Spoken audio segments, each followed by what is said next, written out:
কারণ হাসুরের ময়দানের চিত্র থাকবে ভিন্ন। হাসুরের ময়দান এমন একটা পরিস্থিতি দাঁড়াবে, আপনি আমরা উম্মতের গুনার পৃষ্ঠাগুলি ছিঁড়ে নিয়ে উম্মতরে জান্নাতের মধ্যে যাবেন, অন্যান্য পয়গম্বর সহ্য করতে পারবে না। সব পয়গম্বর যদিও সহ্য করে, নবী মুসার মতো পয়গম্বর সহ্য করবে না। কথা বলেন ঠিক কিনা? এই যে দেখতেছেন রুমাল, এটা কোমরের মধ্যে বাঁধবে আর বলবে, আল্লাহ তুমি অবিচার করলা, উম্মতে মুহাম্মদের জন্য আল্লাহ তুমি স্যাক্রিফাইস করে দিলা, উম্মতে মুহাম্মদের গুনার পৃষ্ঠাগুলি ছেড়ে তাদের উম্মতদেরকে নিয়ে জান্নাতে চলে যাচ্ছে, আমরাও হিসাবের কাঠ করায় দাঁড়াবো না, আমরাও জান্নাতের দিকে যাব। কথা বলেন ঠিক না বে ঠিক? বিশ্বনবী আমার এমন লজ্জা পেলেন, বিশ্বনবী মনে মনে চিন্তা করেছিলেন এক, কিন্তু হয়ে গেল আরেক। সাথে সাথে বিশ্বনবী আমার মাথাটা নিচু করেছে। ইমাম কাতাদা রহমতুল্লাহ আলাই বলেন, ইমাম মুজাহিদ রহমতুল্লাহ আলাই বলেন, যাদের হাত ধরে তাফসিরগুলি লেখা হয়েছে তাদের উপমা দিয়ে, ইমাম কাতাদা রহমতুল্লাহ আলাই বলেন, আব্দুল্লাহ ইবনে আব্বাস রাদিয়াল্লাহু তাআলা আনহুর বরাতে হাদিস বর্ণনা করতেছেন, পয়গম্বর যদি মাথা নিচু না করতেন, পয়গম্বর যদি লজ্জা না পেতেন, আল্লাহ রব্বুল আলামিন মনে হয় দামি এত সুন্দর আয়াত আমাদের জন্য দিত না। জোরে একবার বলেন আল্লাহু আকবার। বিশ্বনবী যখন মনটা খারাপ করেছে, বিশ্বনবীর মুখে হাসি ফোটানোর জন্য আল্লাহ রাব্বুল আলামিন সূরা তাহরিমের 8 নম্বর আয়াত নাজিল করে জানায় দিলেন, ইয়া আইয়ুহাল্লাযীনা আমানু তুবু ইলাল্লাহ।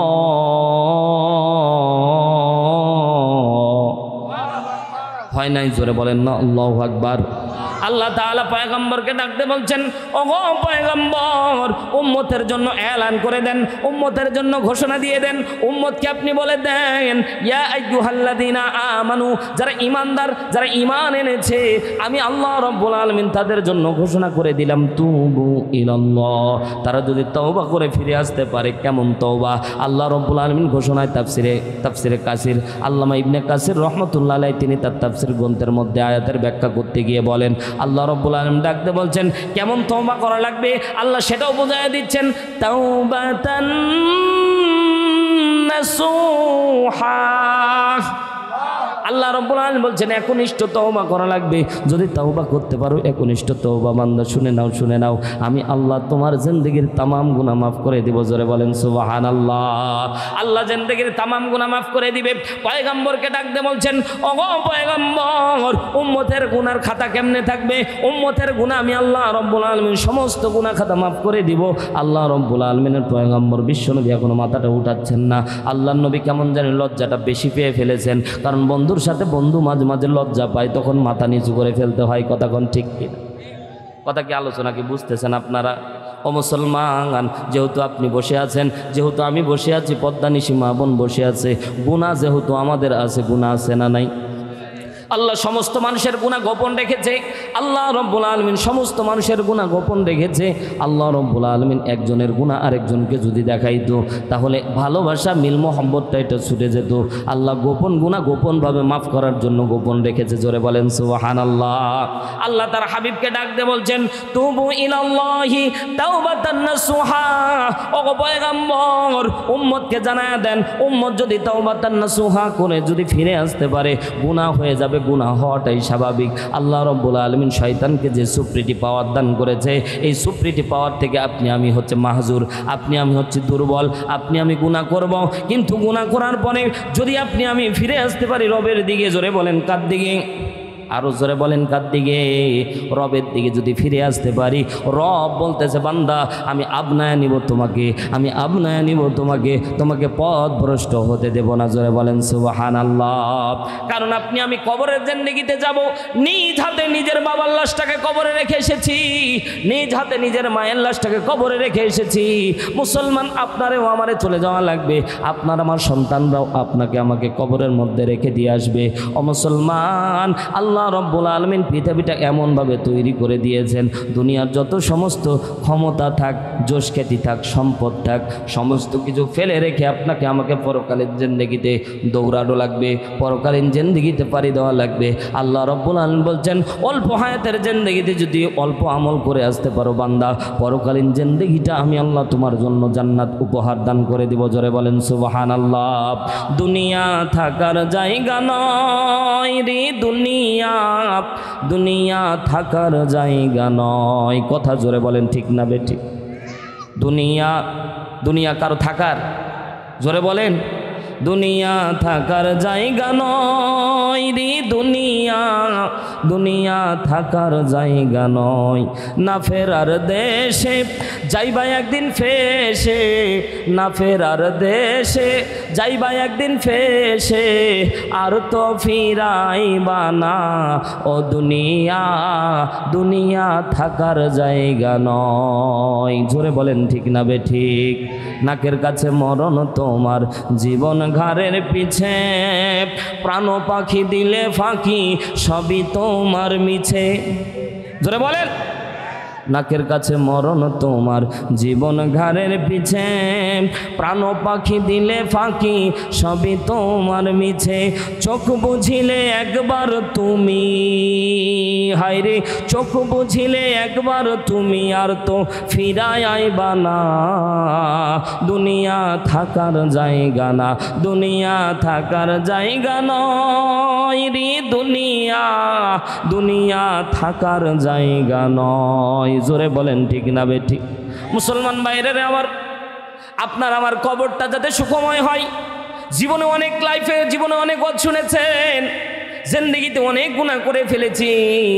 রাতের বেলা অন্ধকারে দিনের আলোতে গোপনে প্রকাশ্যে কতই গুনাহ না করেছি। আল্লাহ রব্বুল আলামিন যদি গুনার হিসাব চাই, বান্দা কোনোদিন গুনার হিসাব দিতে পারবে না। পয়গম্বর আমার ডাক দে বলে, ও উম্মতেরা শুনে নাও, আল্লাহ যদি তোমাদের ক্ষমা না করে, হাসরের ময়দানে যদি আল্লাহ আপনাকে আমাকে জিজ্ঞাসা করে, বান্দারা দুনিয়ার মধ্যে যা কিছু করেছো কোনো হিসাব নিব না, দুইটা হিসাব দান করে জান্নাতে চলে যাও, দেওয়ার ক্ষমতা আপনার আমার আছে কিনা একটু প্রশ্ন করি। জিজ্ঞাসা যদি আল্লাহ করে, একবার বান্দা কতবার আপ ডাউন করেছো, নিঃশ্বাস আপ ডাউন করেছো, বান্দা একবার নিঃশ্বাস আপ ডাউন করতে কতটুক তোমার অক্সিজেন লেগেছে হিসাব দাও, জান্নাতে যাও।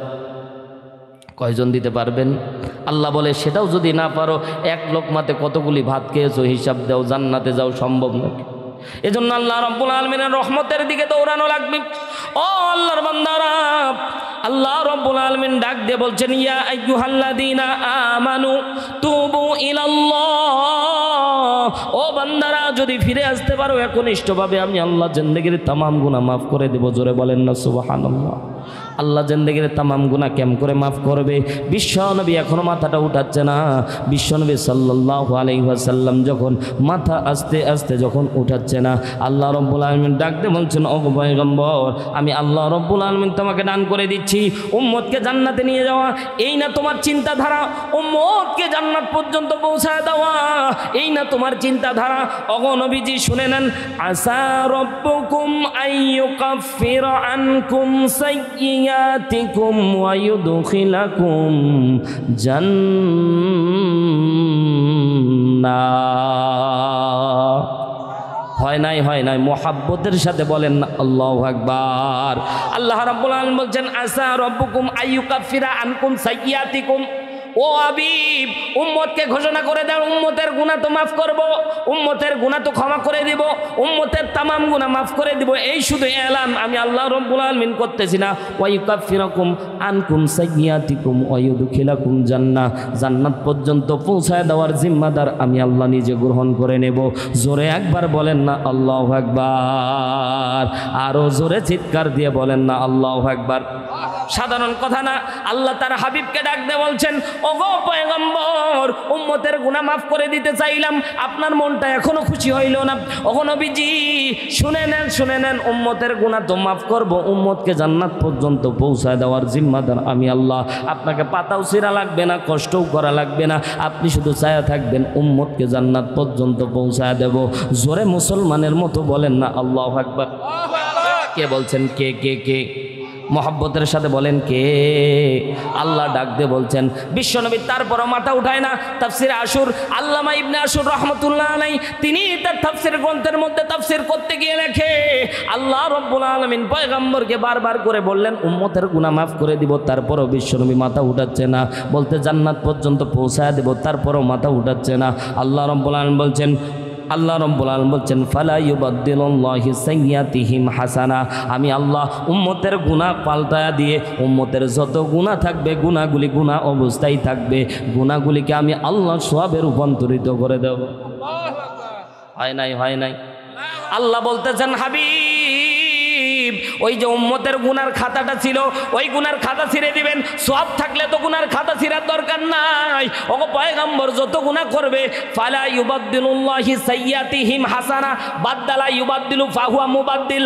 আল্লাহ রাব্বুল আলামিন ডাক দিয়ে বলছেন, ওগো পয়গম্বর আমি আল্লাহ রাব্বুল আলামিন বান্দার গুনাহগুলি কেমন ভাবে পাল্টায় দেব, গুনাহগুলি পুরোটাই সওয়াবে রূপান্তরিত হয়ে যাবে। আরো জোরে বলেন আল্লাহু আকবার। দুই হাত আকাশের দিকে উঁচু করে বলেন আল্লাহু আকবার। বিশ্বনবী মুচকি একটা হাসি দিলেন। আল্লাহ রাব্বুল আলামিন ডাক দিয়ে বললেন, ওগো পয়গম্বর উম্মতের জন্য এত বড় এলান করে দিলাম। বিশ্বনবী আমার সকালবেলা ফজরের নামাজ পড়ে সাহাবা একরামকে ডাক দিয়ে বলছেন, সাহাবীরা শুনে নাও, আজকে কেউ যাবা না, আমার সামনে তোমরা বসে যাও, আমি তোমাদেরকে একটা আয়াতে কারিমা তেলাওয়াত করে শোনায় দেব। আল্লাহ তাআলা গত রাত্রে আমার জন্য একটা নেয়ামত দান করেছে, আমার উম্মতের জিন্দেগীর তামাম গুনাহ আল্লাহ মাফ করে দিবে।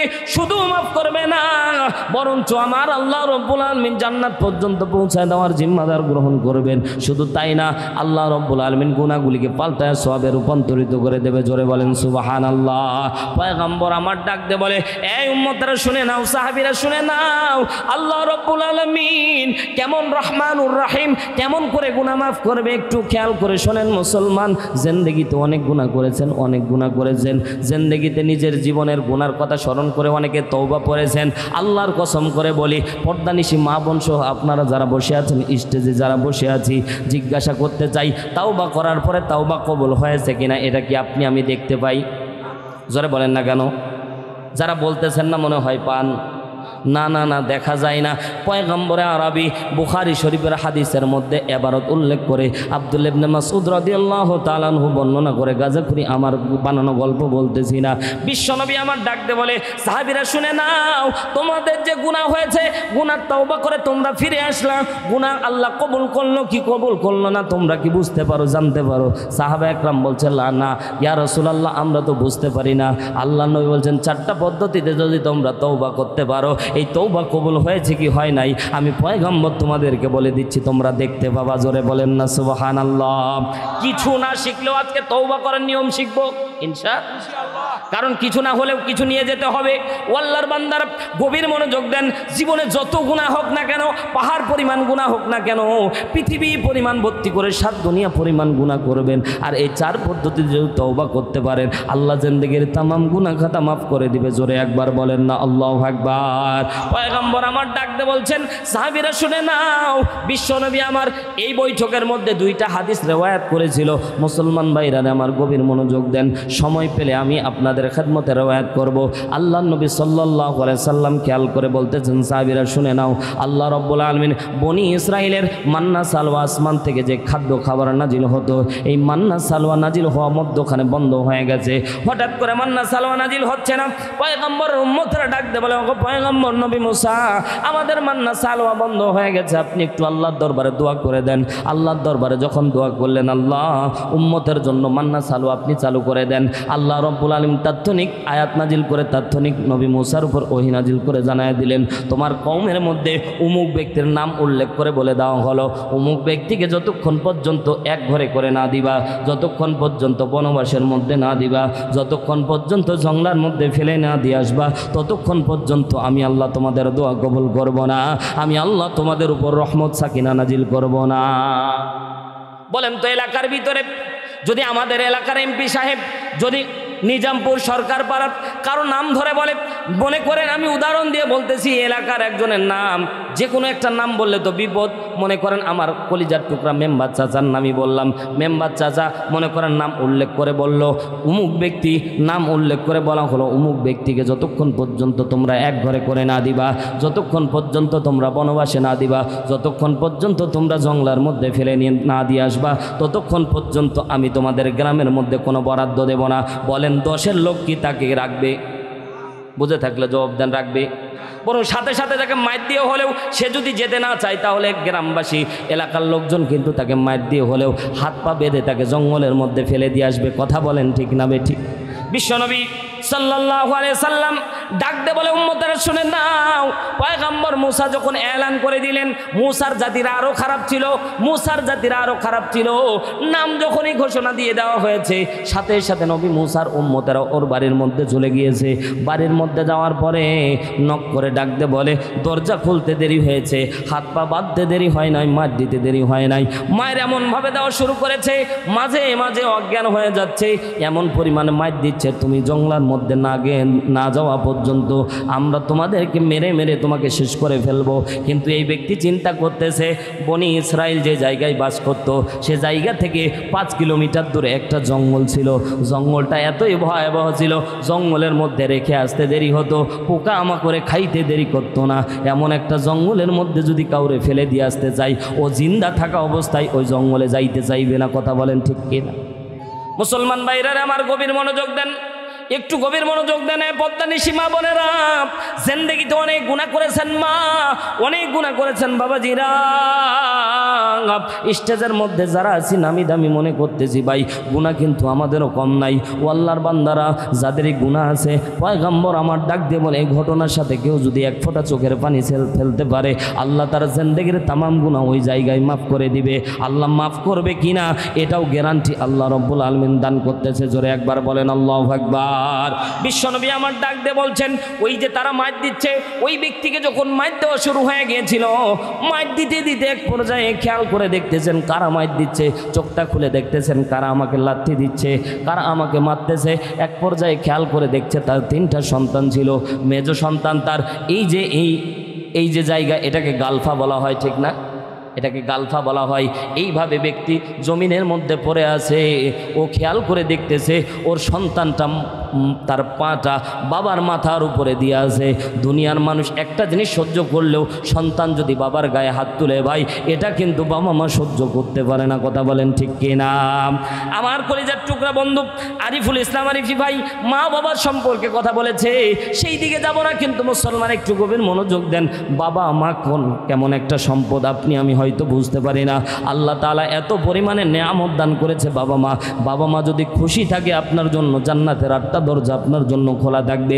বাবা মা যদি বেজার হয়ে যায়, পশ্চিমকালে ও কালেমা নসিব হবে না, মরার সময় জান্নাত কোনো দিন পাবেন না। পয়গম্বরে আরবি যদি সত্য কথা বলে থাকে, কথা বলেন ঠিক কিনা? মুসলমান ভাইরা আমার, বাবা আমারে কষ্ট দেওয়া যাবে না। বাবা মা এমন একটা দামি সম্পদ, কারণ বাবা মা কষ্ট করে আপনাকে আমাকে লালন পালন করেছে। এই যে পর্দানিশী মা বোনেরা যে বসে আছে, আল্লাহর বান্দারা, মা বোন কত কষ্ট করেছে কল্পনাও করতে পারবেন না, কল্পনাও করতে পারবেন না। মায়ের জরায়ুর ভিতরে 11 সেন্টিমিটার জায়গা, 11 সেন্টিমিটার জায়গা, ওই জায়গাটা 11 সেন্টিমিটার। মায়ের সন্তান যখন 7 মাস যখন বয়স হয়, তখন সন্তানের যেই গঠন আকৃতি হয় ওটা 11 সেন্টিমিটারে চলে যায়।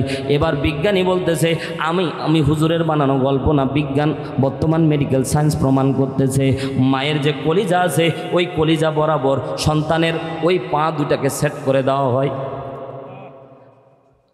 কলিজা বরাবর পাকে সেট করে দেওয়া হয়। এবার সন্তান যখন 1 সেন্টিমিটার লম্বা হয়, সন্তান 11 থেকে 13 সেন্টিমিটার পর্যন্ত লম্বা হয়। এবার দেখেন 11 সেন্টিমিটার বর্ধিত যত সেন্টিমিটার যাবেন, মায়ের কলিজার মধ্যে ধাক্কা লাগবে। বিজ্ঞান বলতেছে, মায়ের কলিজার মধ্যে সন্তান যে যত বেশি ধাক্কা দেয়, তার সাথে মায়ের সম্পর্কটা তত বেশি গভীর করে দেয় আল্লাহ রব্বুল আলামিন। গোটা বিশ্বের মধ্যে উম্মতদেরকে বিশ্বনবীর দ্বারা জানায়া দিচ্ছেন, মায়ের কলিজার মধ্যে যে ধাক্কা মারা হয়, ওই ধাক্কাটা যদি পুরুষের কলিজার মধ্যে মারা হতো, একবার ধাক্কা দেওয়ার সাথে ওই পুরুষকে বাঁচানো সম্ভব হতো না। কেমন করে ঋণ পরিশোধ করবেন? মায়ের কলিজার মধ্যে ধাক্কা, আপনার যদি 12 সেন্টিমিটার লম্বা হয়ে যান, 1 সেন্টিমিটার ধাক্কা মারলেন মায়ের, একটু ঘুরতে মায়ের কলিজার মধ্যে ধাক্কা। মা এমনি ছটপট করে না ভাই, কাটা কবুতর যেমন করে ছটপট করে। মায়ের গর্ভের ভিতরে সন্তান আসার পরে মায়ের অবস্থা এমন তৈরি হয়। আল্লাহ বলে, ওগো পয়গম্বর, উম্মতের জন্য এলান করে দেন, উম্মতের জন্য ঘোষণা করে দেন। আল্লাহ রব্বুল আলামিন বলেন, আমি আল্লাহ রব্বুল আলামিন এত পরিমাণ নিয়ামত দান করেছি। ওই যে মা রাত্রিবেলা সন্তান গুতা মেরে দিয়েছে, রাত্রিবেলা ঘুমাতে পারে নাই, পয়গম্বর ডাক দিয়ে বলে, সারা রাত ব্যাপী নফল নামাজ পড়লে যে সওয়াব, মায়ের আমল নামায় আল্লাহ কবুলিয়াত নামাজের সওয়াব দান করে দেয়। আপনি খেতে বসেছেন, আপনার সাথে বিবি খেতে বসেছে, আপনি খেতে বসেছেন, আপনার সাথে বিবি খেতে বসেছে, হঠাৎ করে দেখবেন হাতে পানি ঢেলে চলে গেল বিবি। আল্লাহর কসম করে বলি, পয়গম্বর আমার ডাক দে বলে, ওই যে মা খেতে পারলো না, সন্তান যখন ধাক্কা মেরেছে মা চলে গেল, আল্লাহর নবী সাল্লাল্লাহু আলাইহি সাল্লাম বললেন, আবেদকারী রোজা রাখলে কবুলিয়াত যে সওয়াব আল্লাহ রাব্বুল আলামিন বান্দির আমল নামায়, যতদিন পর্যন্ত সন্তান আছে বান্দির আমল নামায় আল্লাহ রাব্বুল আলামিন সওয়াব লিখতেই থাকে। জোরে বলেন সুবহানাল্লাহ। এই যে রাত্রিবেলা ঘুমায় নাই, এভাবে রাতের সওয়াব পেল, দিনের বেলায় খেতে পারে নাই, আল্লাহ রাব্বুল আলামিন রোজার সওয়াব দান করে দিল। মা যখন সন্তান প্রসব করবে, সন্তান প্রসব বেদনা এমন বর্তমান সময়ে তো সিজার ব্যবহার হয়েছে, কথা বলেন ঠিক কিনা? কিন্তু সিজার কিন্তু ভাই খারাপ জিনিস, কারণ দুইবার সিজার হলে তৃতীয়বার সন্তান কনসেপ্ট হলে ডাক্তার বলে মা এবং সন্তান দুইটাই ঝুঁকিপূর্ণ, কথা বলেন ঠিক না বেঠিক? যাদের সন্তান হয়েছে তারা বুঝবেন, যদি নর্মাল ডেলি হয় আগের থেকে, আজ থেকে 10 বছর আগে আমার মায়েরা 10 থেকে 15টা সন্তান জন্ম দিয়েছে, কোনো দিন ডাক্তারখানায় যাওয়ার প্রয়োজন হয় নাই, কথা বলেন ঠিক কিনা? কিন্তু খেয়াল করে দেখলাম বর্তমান জেনারেশন একটু কিছু হলে ব্যথায় উঠলে দৌড়ায় যায়, আর ডাক্তার টাকার জন্য কিচ করে কেটে দেয়, কথা বলেন না কেন? এতে করে মাও ঝুঁকির মধ্যে চলে যায়। একটা মায়ের, একটা জিন্দা মানুষের শরীর যখন কাটা হয় ও অর্ধেক মৃত্যুর দিক এমনি ঝুঁকে পড়ে। সিজার ভালো একটা জিনিস না। ও ভাই, তাওয়াক্কুল করা লাগবে কার উপরে? জোরে বলেন। সন্তান পাঠানোর জিম্মাদার কার? বলেন না, জোরে বলেন কার? এ মা, তোমার স্বামী তোমাকে নিয়ে যায় নাই, এজন্য দুঃখ করো না মা। বর্তমান সময়ে আমরা তো যদি না নিয়ে যাই, আমার স্ত্রীর কথাই বলি ভাই, যখন নর্মাল ডেলিভারির জন্য আমার স্ত্রী প্রস্তুতি গ্রহণ করলো, খেয়াল করে দেখবেন আমার স্ত্রী যখন বেগতিক অবস্থা দাঁড়ালো, তখন এলাকার লোকজন বলে, দেখছো মোল্লা টাকা খরচের ভয়ে ডাক্তারের কাছে নিয়ে যায় না। এলাকার লোকজন খোটা মেরে দিল। কিন্তু আমি খেয়াল করে দেখলাম, আমার বিবিরে ডাক দে বললাম, বিবিরে বলো তোমাকে কি হাসপাতালে নিয়ে যাবো? বলে হাসপাতালে নিয়ে গেলে সাথে সাথে কেটে দিবে, সিজার করে দিবে, না যদি শহীদ হওয়া লাগে এই জায়গায় হব। আল্লাহ রব্বুল আলামিন সন্তান সুস্থভাবেই নিয়ে এসেছে, কোনো কষ্ট হয় নাই। এটা দায়িত্ব কার? সন্তান পাঠাবে দায়িত্ব কার? জিম্মাদার আল্লাহর, কিন্তু জিম্মাদারি গ্রহণ করলাম আমরা। এজন্য আল্লাহ রব্বুল আলামিন বলে, ওই যে সন্তানকে পেটের মধ্যে ধারণ করে 3 মাস পরে ডাক্তারের কাছে নিয়ে যাই, আল্ট্রাসাউন্ড করে, আল্ট্রাসাউন্ড যখন পুরুষ করে ওই মহিলার লজ্জাস্থান বের হয়ে যায়, লজ্জাস্থান যখন অন্য পর পুরুষ দেখে ফেলে, আল্লাহ রব্বুল আলামিন বলছেন, আমার জিম্মা থেকে তোমার নামটা কেটে দিলাম। সাথে সাথে জিম্মাদার থেকে, আল্লাহর জিম্মা থেকে আপনার নামটা কেটে গেল, কারণ আপনার লজ্জাস্থান পর পুরুষ দেখেছিল, কথা বলেন ঠিক কিনা? আপনি খেয়াল করে দেখেন, আমি তো বাস্তব নজির, বর্তমান সময়ে দিনাজপুরে যতগুলি আল্ট্রাসাউন্ড, যতগুলি জায়গা আছে, 1-2 জায়গা বাদ দিয়ে, মহিলা বাদ দিয়ে পুরুষই বেশি আল্ট্রাসাউন্ড করে, কথা বলেন না কেন? তো পুরুষ দ্বারা আপনার মহিলার, আপনার স্ত্রীর লজ্জাস্থান দেখানো হয়ে গেল, পেট পিট সব দেখে ফেললো। আল্লাহ রব্বুল আলামিন বলছেন জিম্মাদার থেকে কেটে গেল। মুসলমান ভাইরা আমার গভীর মনোযোগ দেন, সন্তানের কথা বলতেছিলাম। সন্তান যখন বাবার গায়ে যখন হাত তুলেছে, বাবার কলিজার মধ্যে আঘাত লেগেছে, ডাক দে বলে, আমার দুনিয়ার মধ্যে এতক্ষণ পর্যন্ত নবী মুসার পা জড়ায়া ধরে বারবার কান্না করতেছিল, নবী মুসারে জঙ্গলের মধ্যে আমারে ফেলে দিয়ে আসো না, জঙ্গলের মধ্যে যদি আমারে ফেলে দিয়ে আসো পোকামাকড় আমার খেয়ে ফেলে শেষ করে দিবে। ওগো নবী মুসা, জঙ্গলের মধ্যে ফেলে দিয়ে আসো না। কিন্তু বাবা যখন, সন্তান যখন বাবার গালের মধ্যে পা দিয়েছে, সন্তানের এই দৃশ্য দেখার পরে বাবা ডাক দিয়ে বলেছে, এতদিন যার জন্য আমি সম্পদ গ্রহণ করলাম, যার জন্য হালাল হারাম ইনকাম, আমি হালাল দেখিনি, হারাম দেখিনি, ইনকাম করেছিলাম, ভাই জিজ্ঞাসা করতে যাই, বাবা মা যত ইনকাম করে কার জন্য? সন্তানের জন্য, কথা বলেন না কেন? বাবা মা হালাল হারাম ইনকাম দেখে না, সন্তানের জন্য। এই সন্তান যখন বাবা মাকে কষ্ট দেয়, ভাই এই জায়গা দেখানোর মতো জায়গা না। ও আল্লাহর বান্দার একটা গভীর মনোযোগ দেন, বিশ্ব নবী সাল্লাল্লাহু আলাইহি সাল্লাম আজ থেকে 1500 বছর আগে এজন্য বারবার করে বলছে, হুমা জান্নাতুকা ওয়া নারুক, তোমার পিতামা তোমার জন্য জান্নাত, তোমার পিতামাতা তোমার জন্য জাহান্নাম। জোরে বলেন আল্লাহু আকবার। বাবা মা এমন একটা জিনিস ভাই, একটা উদাহরণ দিলে আপনারা বুঝতে পারবেন। কিছুদিন আগে আমরা দেখলাম, কিছুদিন আগে একটা পত্রিকার মধ্যে দেখলাম 3 জন সন্তান, একজন, আমি মসজিদের মধ্যে এই ওয়াজটা করেছিলাম, একজন সন্তান ম্যাজিস্ট্রেট, একজন সন্তান ডাক্তার, একজন সন্তান অ্যাডভোকেট। তার মানে বোঝা গেল এরা গরিব না, কথা বলেন ঠিক কিনা? কারণ এদের বেতন টেতন বাদ দিয়ে ওই পত্রিকার মধ্যে কাটিং আমার কাছে আছে ভাই, ওই পত্রিকার মধ্যে লেখা আছে ওই সন্তানেরা 3টা সন্তানের ঢাকা শহরের মধ্যে গাজীপুরের মধ্যে 3টা সন্তানের 20 তলা করে বাড়ি আছে। তার মানে এত টাকার সম্পদ তাদের আছে। তার মানে চিন্তা করে দেখেন এই বাবা মা দুইজনকে তারা বৃদ্ধাশ্রমে রেখে এসেছিল।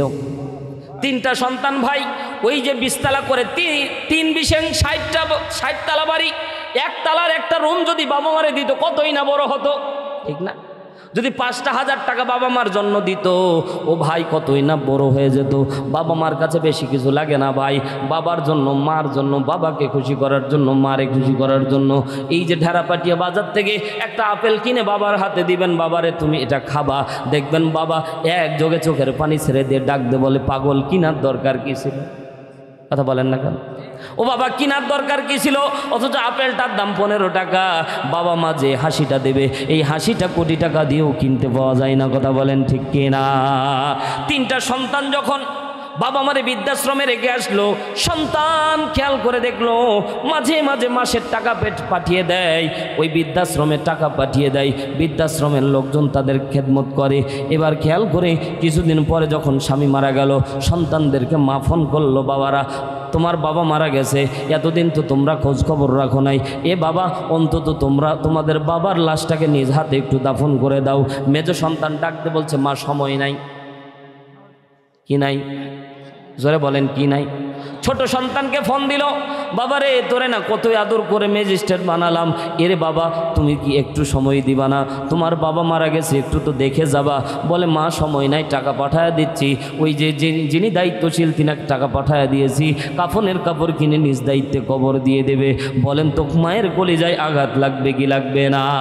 মা জননী ডুকরে কেঁদে হাত তুলে দোয়া করে দিল, আল্লাহ আমার সন্তানেরা এত কোটি টাকার সম্পদশালী, ও মালিক তোমার দরবারে ফরিয়াদ করতেছে, আমার সন্তানের এই যে কোটি কোটি টাকার সম্পদ, আমার সন্তানের সম্পদ যাতে করে সব সম্পদ নষ্ট হয়ে যায়।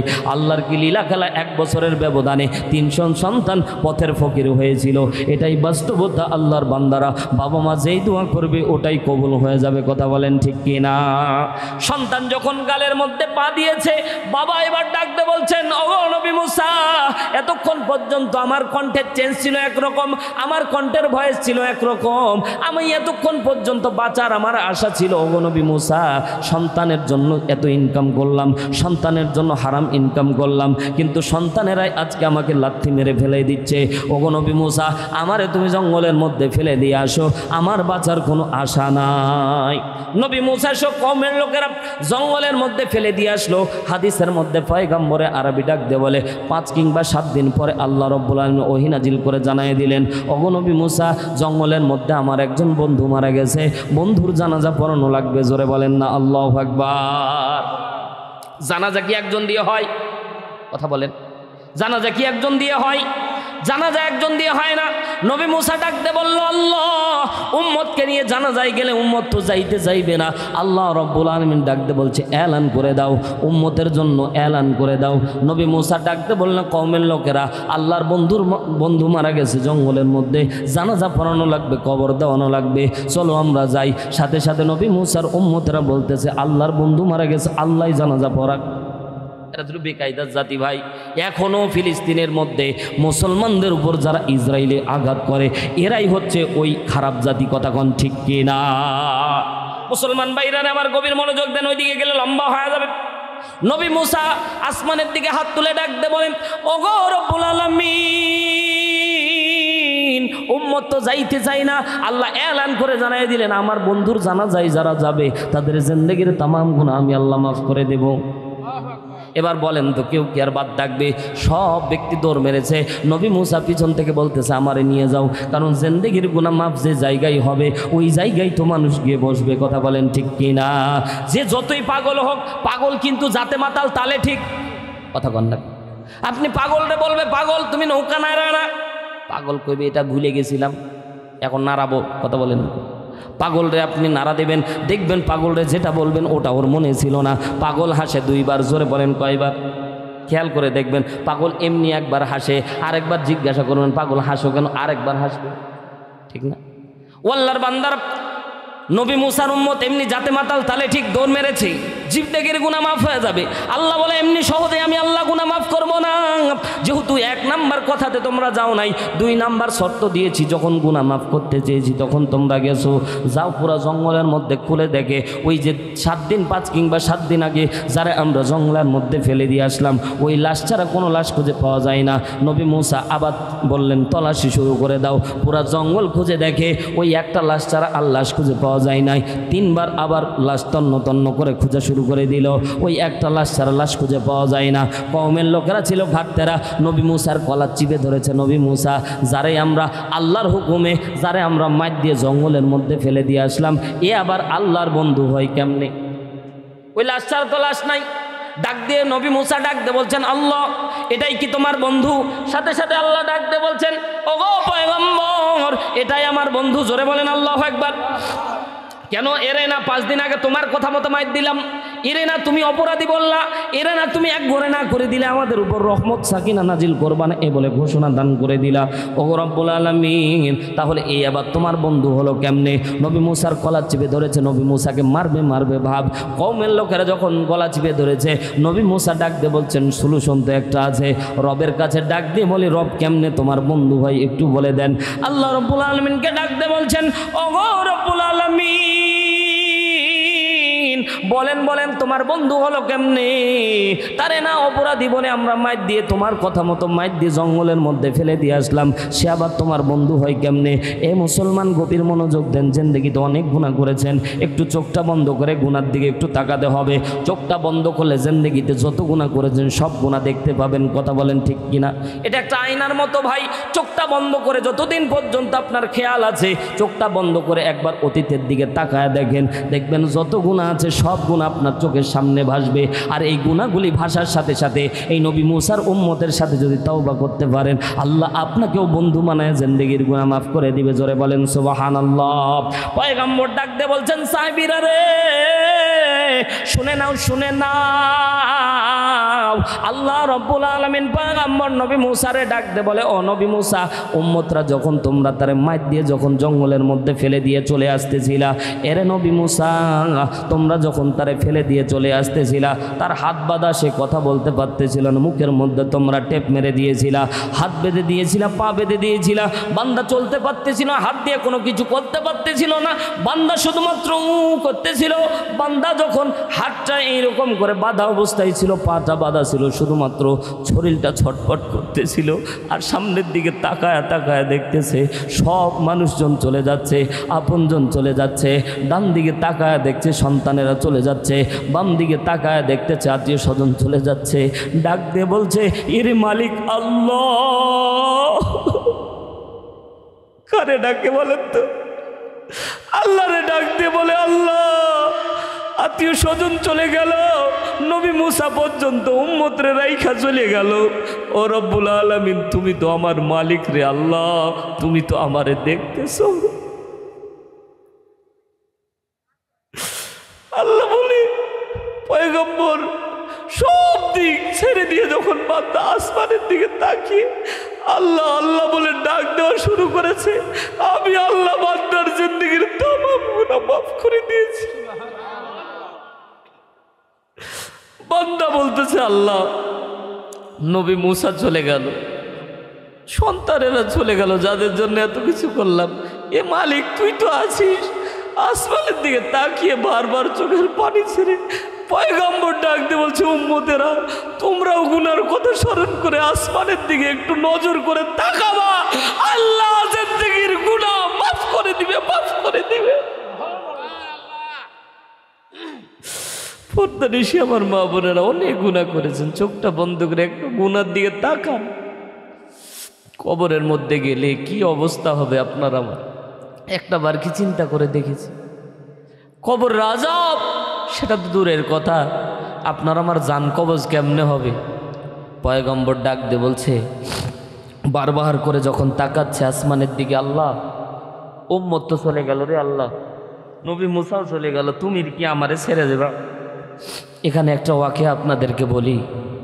ফেরাউন যখন চুবানি খাচ্ছিল, ফেরাউন যখন চুবানি খাচ্ছিল তখন বারবার বলেছিল আল আন আল আন, বারবার আসমানের দিকে তাকাচ্ছিল, আমানতু বিরব্বি মূসা ওয়া হারুন, বলতেছিল। একটা চুবানি খেয়ে এক ঢোক পানি পেটের মধ্যে যাওয়াতে আসমানের দিকে তাকিয়ে বারবার আল্লাহর দিকে তাকাচ্ছিল আর বলছে আমানতু বিরব্বি মূসা ওয়া হারুন।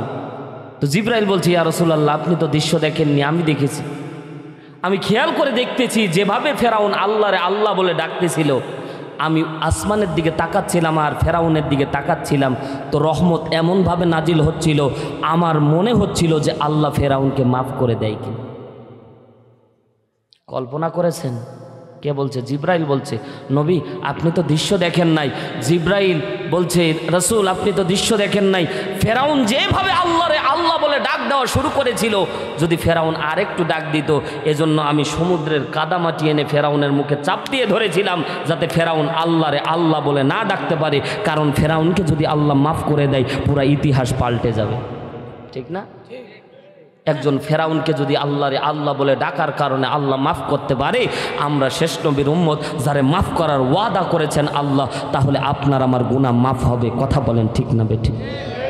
সম্মানিত ভাইয়ের আমার, নবী মুসা ডাকতে বলে, আরে উম্মত শুনে নাও, শুনে নাও, আমরা যখন তারে ফেলে চলে গেলাম, আল্লাহ ডাকতে বলে, তোমরা যখন তারে ফেলে চলে গেলা, আমারে বারবার করে আল্লাহ বলে যখন ডাক দিল, এর মালিক তুমি তো আমার রব, তুমি কি আমারে ছেড়ে দিবা? সবাই তো ছেড়ে চলে গেল। আল্লাহ বলে, না না, আমি তোমারে ছাড়বো না। তুমি যখন আমারে চিনতে পেরেছো, আমারে ডাক দিয়েছো, আমি তোমারে বন্ধু বানায় নিলাম, জিন্দেগির গুনাহ তোমার মাফ করে দিলাম। জোরে বলেন সুবহানাল্লাহ।